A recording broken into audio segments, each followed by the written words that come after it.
A tug at the tweed jacket and the stiff-backed figure walked down the street. Nancy Reeves stared after her until Miss Orville merged into the flow of pedestrians and traffic. "I know who she is," Nancy suddenly remarked, turning to the other mothers. "I knew I'd seen her before. Those old ramshackle buildings near us on Hudson Street. Remember when they were torn down last year?" The other mothers formed a circle around her. "Miss Orville was one of the tenants," Nancy Reeves went on.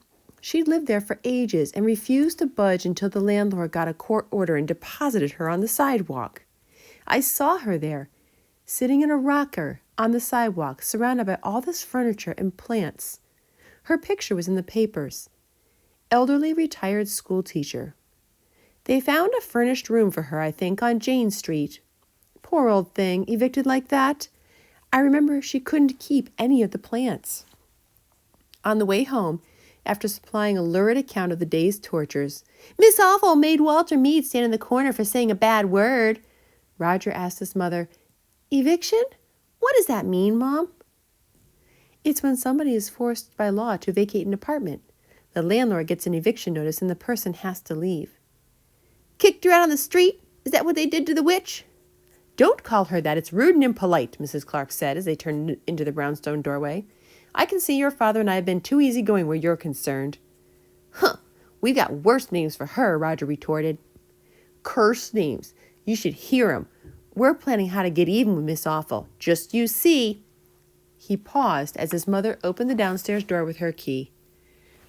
"That's where the cat used to sleep, 'member?" he said, pointing at the corner of the entryway. His face was grave and earnest. "I wonder where the cat went to." "Hey, Mom," he hurried to catch up. "Maybe it was evicted, too." Then it was Friday at St. Jeffrey's. Before lunch, Miss Orville told the class, "I am happy to inform you that Miss Wilson will be back on Monday." She held up her hand for quiet. "This afternoon will be my final session with you.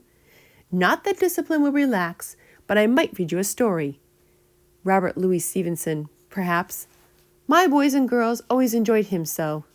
46 years of them. Joseph Lambert, you're not sitting up straight. You know I don't permit slouchers in my class."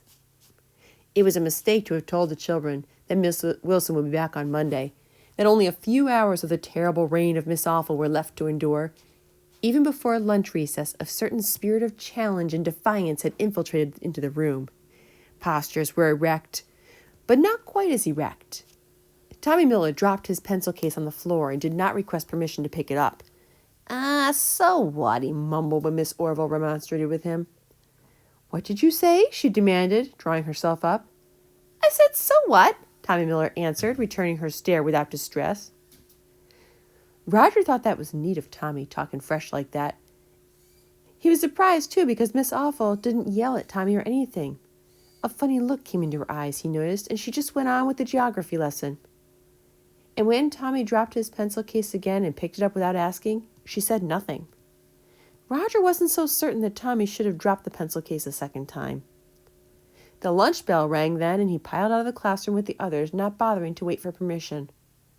At lunch in the basement cafeteria, the third grade talked of nothing except how to get even with Miss Awful. The recommendations showed daring and imagination. "We could beat her up," Joey Lambert suggested.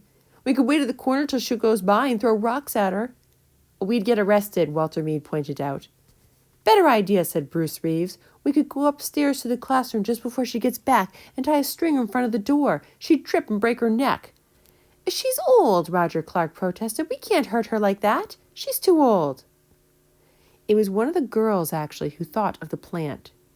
"That dopey old plant she's always fussing over," piped Midge Fuller. "We could rip off all the dopey leaves. That'd show her." Roger pushed back his chair and stood up from the table.